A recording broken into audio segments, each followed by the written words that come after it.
দুনিয়াতেই পাওয়া যেত তাহলে এটা দুনিয়া না, জান্নাত হয়ে যেত। কিছু এলোমেলো ঝড়, কষ্টের দমকা হাওয়া, কিছু অপ্রাপ্তির ভিড় তোমায় কষ্ট দিবে। যন্ত্রণাগুলো পাহাড়ের মতো দেখবে, মাঝে মধ্যে বুকটা ভারী হয়ে আসবে। তবে কখনোই হতাশ হইও না, ভেঙে পড়ো না, কারণ এটাই দুনিয়া। এখানে সব চাওয়া পূরণ হবার নয়। মন যা চায় তাই যদি পেতে চাও, তবে অবশ্যই তোমায় জান্নাতে যেতে হবে। সেখানে তোমায় আর কোনো কষ্টই ছুতে পারবে না।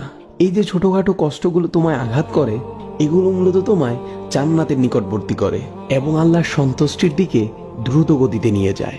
আর এখানে সুখ দুঃখ কোনোটিই স্থায়ী নয়।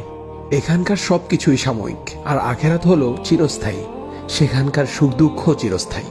ক্ষণস্থায়ী কষ্টগুলোর ব্যাপারে অত চিন্তা করে কি লাভ? আল্লাহ সুবহানাহু ওয়া তাআলা বলেন, আউযু বিল্লাহি মিনাশ শাইতানির রাজীম, ওয়ালাকুম ফিহা মা তাশতাহি